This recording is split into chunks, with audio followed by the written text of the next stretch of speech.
When you arise in the morning, think of what a precious privilege it is to be alive, to breathe, to think, to enjoy, to love. You have power over your mind, not outside events. Realize this, and you will find strength. Waste no more time arguing about what a good man should be. Be one. The happiness of your life depends upon the quality of your thoughts. If it is not right, do not do it. If it is not true, do not say it. The best answer to anger is silence. Your days are numbered. Use them to throw open the windows of your soul to the sun. If you do not, the sun will soon set, and you with it. A man's worth is no greater than the worth of his ambitions. Life is short. The fruit of this life is a good character and acts for the common good.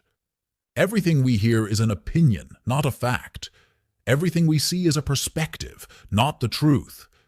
The best revenge is to be unlike him who performed the injury. Give thyself leisure to learn some good thing, and cease roving and wandering to and fro. We live only now. Everything else is either past or is unknown. The soul becomes dyed with the color of its thoughts. Accept the things to which fate binds you, and love the people with whom fate brings you together. But do so with all your heart. Let men see, let them know, a real man who lives as he was meant to live. The art of living is more like wrestling than dancing, because an artful life requires being prepared to meet and withstand sudden and unexpected attacks. The object of life is not to be on the side of the majority, but to escape finding oneself in the ranks of the insane. Very little is needed to make a happy life. It is all within yourself in your way of thinking. The memory of everything is very soon overwhelmed in time. The mind freed from passions is an impenetrable fortress. A person has no more secure place of refuge for all time. Dig deep within yourself, for there is a fountain of goodness ever ready to flow if you will keep digging. Never let the future disturb you. You will meet it, if you have to, with the same weapons of reason which today arm you against the present. Let each thing you would do, say, or intend be like that of a dying person. The first rule is to keep an untroubled spirit. The second is to look things in the face and know them for what they are. Accept the things to which fate binds you and love the people with whom fate brings you together, but do so with all your heart. Here is a rule to remember in future when anything tempts you to feel bitter. Not, "This is misfortune," but "To bear this worthily is good fortune." It is the responsibility of leadership to work intelligently with what is given, and not waste time fantasizing about a world of flawless people and perfect choices. You have been formed of 3 parts: body, breath, and mind. Of these, the first 2 are yours insofar as they are only in your care.